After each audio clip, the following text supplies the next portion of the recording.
Welcome to my channel. ఈ వీడియోలో మనం పార్ట్ 2 గురించి తెలుసుకుందాం. నాన్న, మా వారు నా వాటా ఆస్తిని గురించి అడిగి వివరాలు తెలుసుకొని రమ్మన్నారు. వారు ఏదో వ్యాపారం ఆరంభిస్తారట. 25 లక్షలు కావాలి, మెల్లిగా చెప్పింది వాణి. ఏంటి, 25 లక్షలా? ఆశ్చర్యంతో అడిగింది అనురాధ. నాయుడు గారు ఎడమ అరచేతి ఎత్తి అనురాధకు చూపించారు. దాని సారాంశాన్ని గ్రహించిన ఆమె మౌనంగా తలదించుకుంది. దీపక్ అక్కను, తండ్రిని, తల్లిని పరిశీలనగా చూశాడు. ఏదో ఆలోచనతో అతను తలదించుకున్నాడు. నాయుడు గారు చిరునవ్వుతో వానికి దగ్గరగా జరిగి ముఖంలోకి చూస్తూ, తల్లి, అదా విషయం? మెల్లగా అడిగారు. తలదించుకొని ఉన్న వాణి అవునన్నట్టు తల ఆడించింది. ఇక ఆమె భుజం పైన చెయ్యి వేసి, లాయర్ గారిని పిలిపించి నీకు చెందవలసిన ఆస్తి వివరాలను వ్రాయించి నీకు రేపు ఇస్తాను. చచ్చేటప్పుడు ఎవ్వరూ ఏమీ తీసుకొని పోబోరు. ఉన్నది వారసులకి చెందాల్సిందే. చిరునవ్వుతో నీ 4వ భాగం అంటూ ఉండగా, 4గా? ఆశ్చర్యంతో అంది అనురాధ. కాదు, 6 అంది వెంటనే. నాయుడు గారు ఆశ్చర్యంతో అనురాధ ముఖంలోకి చూశారు. నా భర్త ఎంతో ఉత్తముడనుకున్నాను, కానీ అనగానే అను కాస్త హెచ్చు స్థాయిలో అన్నారు నాయుడు గారు. నిట్టూర్చి అనురాధ తలదించుకుంది. అను, ఏదో ఒక రోజు ఆ పని నేను చేయాలిగా, అది ఈరోజే చేస్తాను. 4ను కాదని 6 అన్నావే, దాని అర్థం? మీరు, నేను ఆ 4తో కలిస్తే 6 కదా? ఓ అలాగా. అవునండి, బ్రతికినంత కాలం మనం అవసరాలకు మనకు డబ్బు అవసరం కదా. నేను చచ్చేంత వరకు ఒకరి మోచేతి కింద నీటిని త్రాగదలుచుకోలేదు. నిట్టూర్చి సోఫా నుంచి లేచి తన గది వైపునకు నడిచింది అనురాధ. ఆ ముగ్గురు ఆమెను ఆశ్చర్యంగా చూశారు. దీపక్ లేచి తన గదికి మౌనంగా వెళ్ళిపోయాడు. అమ్మా వాణి, మీ అమ్మ వాళ్ళ అమ్మా నాన్నలకు చివరి సంతతి. వారు 3 అక్కా చెల్లెళ్ళు. నీకు తెలుసుగా. నాకు తెలిసినంత వరకు మీ అమ్మ చాలా మంచిది. ఆ విషయం నీకు తెలుసనుకుంటాను. నిన్ననే రిటైర్ అయ్యానమ్మా. నా తండ్రి నాకు ఇచ్చింది, నేను సంపాదించింది మా తదనంతరం మీ నలుగురికే కదమ్మా. అల్లుడు గారు తన కుటుంబ భవిష్యత్తు బాగుండాలని ఏదో గొప్పగా చేయాలనుకుంటున్నారన్న విషయం నీవు చెప్పిన మాటలను బట్టి నాకు అర్థమయ్యింది. అది మీ అమ్మకు అర్థం కాలేదు, అందుకే లేచి వెళ్ళిపోయింది. నీ మీద ద్వేషంగా కాదు అని అనునయంగా చెప్పాడు నాయుడు గారు. అమ్మ మనసు ఎలాంటిదో నాకు తెలుసు నాన్న. మా వారికి ఆ ఆలోచన ఇచ్చింది ఎవరో తెలుసా? మా అత్తయ్య దుర్గమ్మ. దీనంగా చెప్పింది వాణి. ఏంటమ్మా నీవు అన్నది? ఆశ్చర్యంతో అడిగాడు నాయుడు గారు. నిజంగా నాన్న, 10 రోజులకు ముందు ఆమె హైదరాబాదు వచ్చింది. ఆమె వచ్చిన మరుదినం ఆమె అన్న కొడుకు ఫనీ మా ఇంటికి వచ్చాడు. ఆ రోజు ఆదివారం. వారు ఇంట్లోనే ఉన్నారు. తన 2వ కూతురును ఫనికి ఇచ్చి పెళ్లి చేయాలని మా దుర్గమ్మ అత్త ఆశ. ఫనీ వాళ్ళ నాన్నగారు సివిల్ కాంట్రాక్టర్. తండ్రితో కలిసి ఫనీ పనిచేస్తున్నాడు. కాబోయే అల్లుడనే ప్రీతితో దుర్గమ్మత్త ఫనికి గొప్పగా నా ఇంట్లో మర్యాదలు చేసింది. నేను మారు మాట్లాడకుండా ఆమె చెప్పిన పనల్లా చేశాను. భోజనాలు ముగిశాయి. అందరం హాల్లోకి చేరాము. ఒరే నవీన్, ఎంతకాలం నీవు ఇలా ఆ పీడబ్ల్యూడిలో ఈఏగా పనిచేస్తావు? నాతో కలువు. నా బిజినెస్లో నీకు ఒక పార్ట్నర్, ఒక 25,00,000 పెట్టుబడి పెట్టు. ఆ తరువాత నీ జీవితం ఎలా ఉంటుందో చూడు. 2 ఏళ్లలో నిన్ను కోటీశ్వరుణ్ణి చేస్తాను అన్నాడు ఫణి. ఆ మాటలు విన్న దుర్గమ్మ ఆశ్చర్యంతో పల్లికలించింది. కొడుకు వైపు, నా వైపు చూసింది. ఒరే అబ్బాయ్, ఫణి మన బంధువు, నీ మేనమామ కొడుకు. వాడికన్నా నీ మేలు కోరేవారు ఉండరు. వాడి మాట విని చెప్పినట్టు చెయ్యి అని ఆదేశించింది దుర్గమ్మ. మా వారు మౌనంగా ఉండిపోయారు. 25,00,000 పెట్టుబడిని గురించి ఆలోచిస్తున్నావా? అడిగింది దుర్గమ్మ. అవునమ్మా. ఒరేయ్ పిచ్చి సన్నాసి, మీ మామయ్యను అడగరా అంది. మా వారు నా వైపు ఒకసారి చూసి తల్లి వైపు తిరిగి తలాడించారు. ఫణి వెళ్ళిపోయాడు. ఆలస్యం అమృతం విషం. రేయ్ విన్నావా? నీవు వాణి నెల్లూరుకి బయలుదేరండి. వెళ్ళి విషయం చెప్పి మామగారి వద్ద నుండి 25,00,000 తీసుకొనిరా అంది దుర్గమ్మత్త.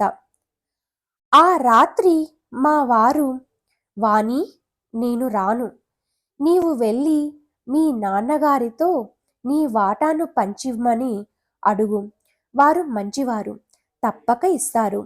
నేను ఉద్యోగానికి రాజీనామా చేసి ఫణితో కలిసి కాంట్రాక్ట్ వ్యాపారం ప్రారంభిస్తాను అన్నారు. ఇక బాగా ఆలోచించే ఈ మాట అంటున్నారా? సందేహంతో అడిగాను. బాగా ఆలోచించే ఈ నిర్ణయానికి వచ్చాను. రేపు సాయంత్రం నిన్ను నెల్లూరికి బస్సెక్కిస్తాను. ఆ మాట చెప్పి వారు అమ్మగారు పడుకొని ఉన్న గదికి వెళ్ళిపోయారు. నాకు ఏడుపు వచ్చింది. మిమ్మల్ని తలుచుకొని ఏడ్చాను. వాణి కంఠం బొంగురుపోయింది. వారు అలా ఉన్నప్పుడు నేను వారిని ఎదిరించలేక మీకు ఫోన్ చేశాను. వచ్చాను. నేరస్తురాలిగా తలదించుకుంది వాణి. అమ్మా, బాధపడకు. నీవు అడిగింది అప్పు కాదు. నీ తండ్రిగా నీ అవసరం తీర్చడం నా ధర్మం. చేస్తాను. సెల్ చేతికి తీసుకొని ఏవో నంబర్లు డయల్ చేశారు. హలో బావా, నమస్కారం. Senior advocate Rama Sharma. ఆ నమస్కారం. భోజనానికి మన ఇంటికి రా. ఏంటి విశేషం? నేను రిటైర్ అయ్యాను బావా, నవ్వుతూ చెప్పారు నాయుడు గారు. నువ్వు రిటైర్ అయ్యావని నాకు పార్టీ ఇస్తున్నావా? నవ్వాడు రామశర్మ. అవును, వెంటనే బయలుదేరు. అలాగే, నీవు పిలడమంటూ నేను రాకపోవడమా? నెవర్. వస్తున్నా. అరగంటలో నీ ముందుంటా. సంతోషంరా అన్నాడు నాయుడు గారు. ఇక వాణి వైపు చూచి, అమ్మా, నీవు నిశ్చింతగా ఉండు. నీ కోరిక తీరుతుంది అని అనునయంగా చెప్పారు నాయుడు గారు. తలనొప్పిగా ఉంది నాన్న, వెళ్ళి కాసేపు పడుకుంటాను అంది వాణి. రాత్రి బస్ ప్రయాణం కదా, వెళ్ళి విశ్రాంతి తీసుకో ప్రీతిగా చెప్పాడు నాయుడు గారు. ఇక వాణి లేచి పడక గదిలోనికి వెళ్ళిపోయింది. అనురాధ హాల్లోకి వచ్చింది.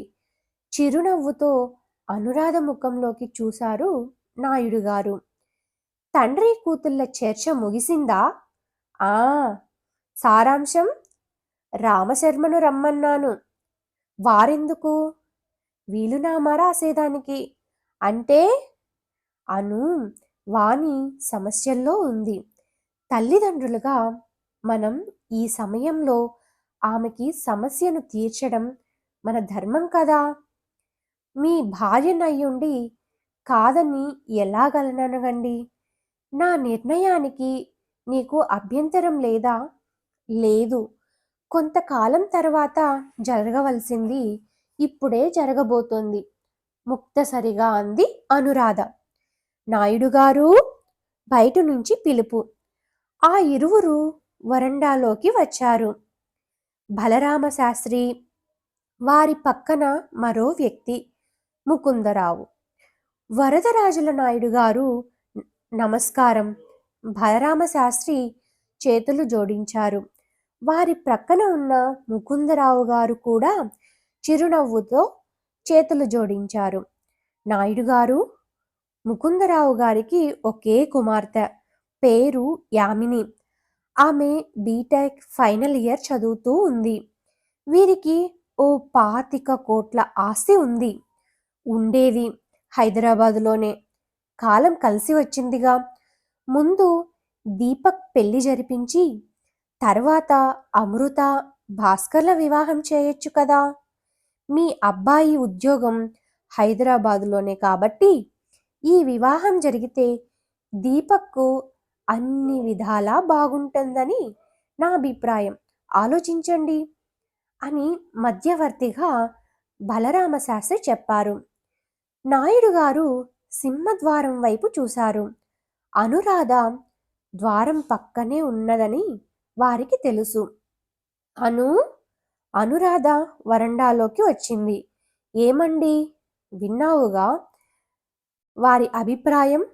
విన్నాను. మరి నీ అభిప్రాయం ఏంటి?